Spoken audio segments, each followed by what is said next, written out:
حافظ شیخ عبدالطواب ابن توفیق الدین صاحب کا آواز دیتا ہوں کہ وائے اور تقریر پیش کرے۔ ان کے تقریر کا عنوان ہے تیرے ضمیر پہ جب تک نہ ہو نزول کتاب۔ یہ عالم اول کے طالب علم ہے اور بوسط کے رہنے والے ہیں۔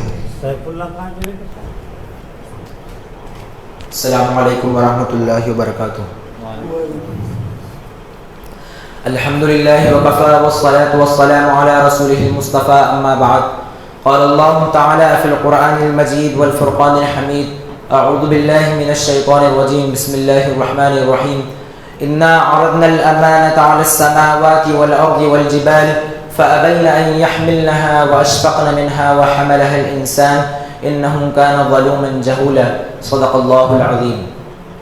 تیرے ضمیر پہ جب تک نہ ہو نزول کتاب، تیرے ضمیر پہ جب تک نہ ہو نزول کتاب، گرہ کشا ہے نہ راضی نہ صاحب کشاف۔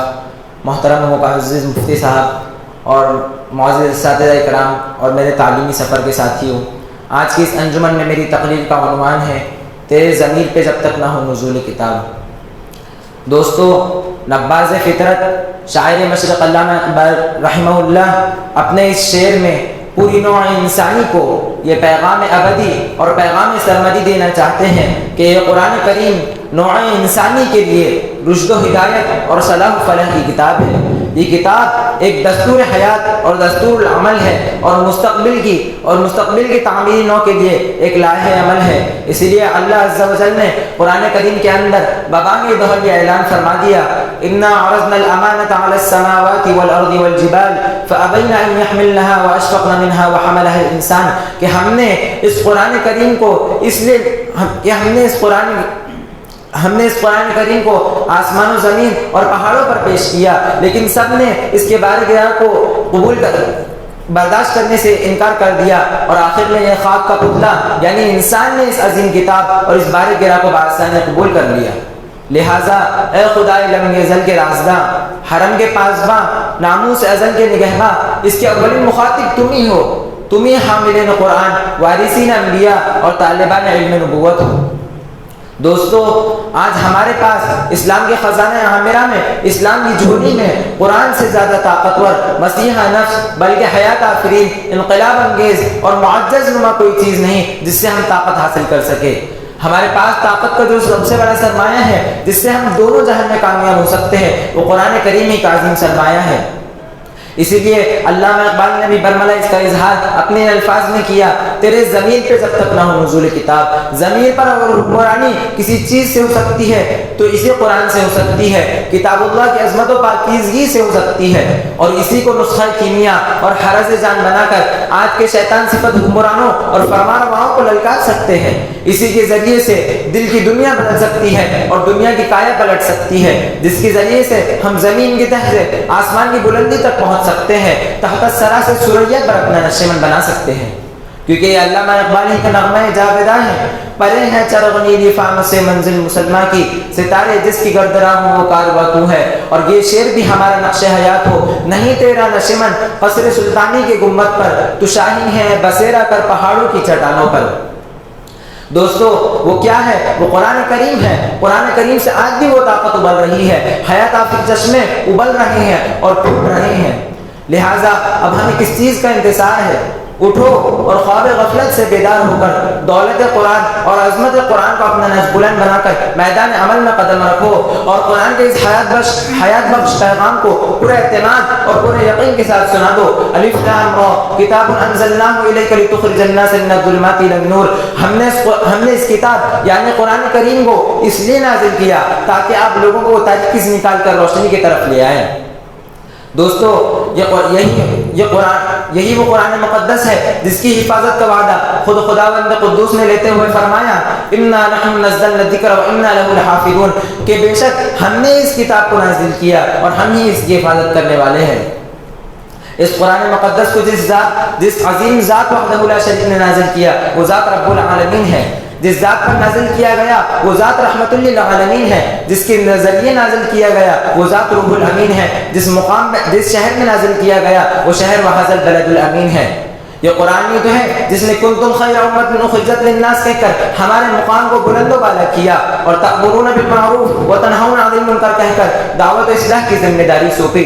یہ قرآن ہی تو ہے جس نے وَإِلَٰهُكُمْ إِلَٰهٌ وَاحِدٌ کہہ کر عقیدہ توحید کا پیغام دیا۔ یہ قرآن ہی تو ہے جس نے إِنَّ الشِّرْكَ لَظُلْمٌ عَظِيمٌ کہہ کر شرک و بت پرستی سے روکا۔ یہ قرآن ہی تو ہے جس نے لا تأكلوا الربا أضعافا مضاعفة کہہ کر سود اور بیاج پر پابندی لگائی۔ یہ قرآن ہی تو ہے جس نے إِنَّمَا الْخَمْرُ وَالْمَيْسِرُ وَالْأَنصَابُ وَالْأَزْلَامُ رِجْسٌ مِّنْ عَمَلِ الشَّيْطَانِ کہہ کر جوئے اور سٹے کو شیطانی عمل قرار دیا۔ یہ قرآن ہی تو ہے جس نے وَاعْتَصِمُوا بِحَبْلِ اللَّهِ جَمِيعًا وَلَا تَفَرَّقُوا کہہ کر دعوت اتحاد دی۔ یہ قرآن ہی تو ہے جس نے إِنَّ هَٰذَا الْقُرْآنَ يَهْدِي لِلَّتِي هِيَ أَقْوَمُ کہہ کر قوموں اور ملتوں کی ہدایت کا سامان فراہم کیا۔ یہ قرآن ہی تو ہے جس نے وَأَقِیمُوا الصَّلَاةَ وَآتُوا الزَّکاۃ کہہ کر نماز اور زکوٰۃ ادا کرنے کا حکم دیا۔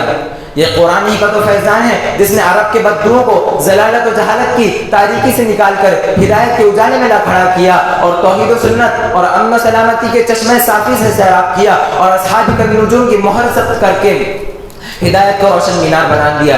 چنانچہ یہی وہ اصحاب رسول ہیں جنہوں نے ظلم و جہالت کی آندھیوں سے ٹکر لے کر عرب و عجم میں حق و صداقت کا پرچم لہرا دیا، اور باطل کے خلاف عالم جہاد بلند کر کے تو قرآن و حدیث کا پیغام سارے عالم میں پہنچا دیا۔ خود نہ تھے جو راہ پر اوروں کے ہادی بن گئے، کیا نظر تھی جس نے مردوں کو مسیحا کر دیا۔ مسلمانوں کی 1400 سالہ تاریخ شاہد ہے، مردوں کو مسیحا کر دیا، مردوں کو مسیحا کر دیا۔ مسلمانوں کی 1400 سالہ تاریخ شاہد ہے کہ جب انہوں نے قرآن مقدس کی حقیقت اور اس کے مطالبے کو سمجھا اور رسول صلی اللہ علیہ وسلم کے بتائے راستے کو اپنا شعار بنایا، تو اللہ نے ان کو فتح و سربلندی کی دولت سے مالا مال کیا۔ اور یہ بھی حقیقت ہے کہ انہوں نے جدر رخ کیا، کامیابی اور فتح و ظفر نے ان کے قدم چومے، آسمان نے ان پر فضل الہی کی بارش کی، زمین نے ان کو سینے سے لگایا، غرض پوری دنیا اور ساری کائنات ان کے زیر نگی ہو گئی، اور وہ تہذیب و تمدن کے امام بنے، اور کلچر و ثقافت کے پیشوا اور حق و صداقت کے معیار قرار پائے۔ سچ ہے حنا بن عروس سے لالا ہے خون جگر تیرا، تیری نسبت براہیمی ہے ہمارے جہاں تو ہے۔ یہ صرف دعویٰ نہیں بلکہ تاریخ گواہ ہے کہ جب وہ خدائے واحد کی دعوت اور رسالت محمدی کا پیغام لے کر اٹھے تو بعد و باروں کی طرح بحر و بر پر چھا گئے، نہ افریقہ کے تپتے ہوئے صحرا ان کو روک سکے، نہ دجلہ کے ڈھاکے مارتے ہوئے موجیں حائل ہوئی۔ انہوں نے چار دام عالم میں فتح و کامرانی کے جھنڈے گاڑ دیے۔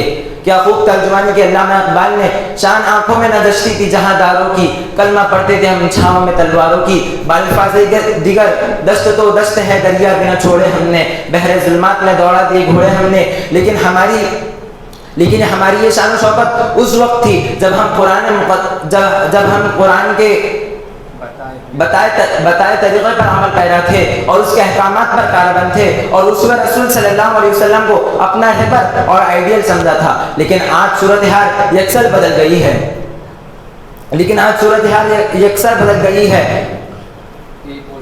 ایک وہ زمانہ تھا جب باطل ہمارا نام سن کر تھرا اٹھتا تھا، دشمنان اسلام کی صفوں میں کھلبلی مچ اٹھتی تھی، لیکن جب ہم نے قرآن سے روگردانی اختیار کی اور اسے سجا کر طاقوں کی زینت بنا دیا، تب سے ہم پر ظلم و ستم کے پہاڑ توڑے جا رہے ہیں۔ جگہ جگہ ہمارے معصوم بھائیوں کی خون سے ہولیاں کھیلی جا رہی ہیں اور انہیں دہشت گردی کا نشانہ بنایا جا رہا ہے۔ آج ہماری عبادت گاہوں کو مسمار کیا جا رہا ہے۔ آج ہم کروڑوں کی تعداد میں ہیں، لیکن قوموں کی میزان میں نہ کوئی وزن ہے نہ آواز۔ آخر یہ کیا ہے؟ یہ ہمارے اعمال کا نتیجہ نہیں تو اور کیا ہے؟ سچ فرمایا علامہ اقبال نے، وہ معزز کے زمانے میں مسلمان ہو کر اور ہم خوار ہوئے تاریخ قرآن ہو کر۔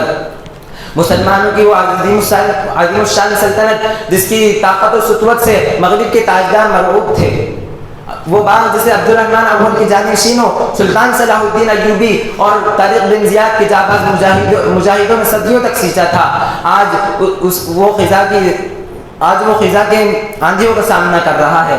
قرطبہ جو عموی اقتدار کے زمانے میں مغرب کے لیے روشن مینار تھا، جس کے سپاہی کسی زمانے میں فرانس کے دروازوں پر دستک دیتے تھے، جس کے باغات اور عمارات بغداد کے معماروں کے لیے باعث رشک تھے، اب ایک ایسی بے جان لاش بن چکا ہے جسے اقتدار پسند عناصر درندوں کی طرح نوچ رہے ہیں۔ شیروں کی کچھارے دیداروں کی آماج گاہیں بن چکی ہیں، عقابوں کے نشیمن زاغوں کے تصرف میں آ چکے ہیں، نااہل اور غاصب امریکہ کے چشم و آبرو کے اشاروں پر دم بھرنے والے عدل و انصاف کی کرسیوں پر براجمان ہیں۔ قدرت نے تو آدم کے باغ میں پھولوں کی مسیحائی کی تھی، لیکن اس باغ کے نااہل اور بدتینت مالیوں نے کانٹوں کے ڈھیر لگا دیے، اور افسوس کے ساتھ کہنا پڑ رہا ہے کہ گنوا دی ہم نے جو اسلاف سے میراث پائی تھی، سریا سے زمین پر آسمان نے ہم کو دے مارا۔ دوستو، آج اس باغ کو شبنم سے زیادہ ان بجلیوں کی ضرورت ہے جو ان کانٹوں کے انباروں کو جلا کر راکھ کر دے، اور اسلام کو ان مسلم جیالوں کی ضرورت ہے جو اپنے کردار و عمل سے اس سسکتی بلکتی انسانیت کو آب حیات بخشے اور جملہ انسانیت کو سرسبز و شاداب اور گل گلزار بنائے۔ سچ فرمایا علامہ اقبال نے، آج بھی ہو جو براہیم سائمہ پیدا، آگ کر سکتی ہے انداز گلستہ پیدا۔ اللہ تعالیٰ سے دعا ہے کہ اللہ تعالیٰ ہمیں قرآن کی حقیقت اور اس کے مطالبے کو سمجھنے اور اس کو پڑھ کر اس پر عمل کرنے کی توفیق عطا فرمائے۔ وما علینا الا البلاغ، وآخر دعوانا ان الحمد للہ رب العالمین۔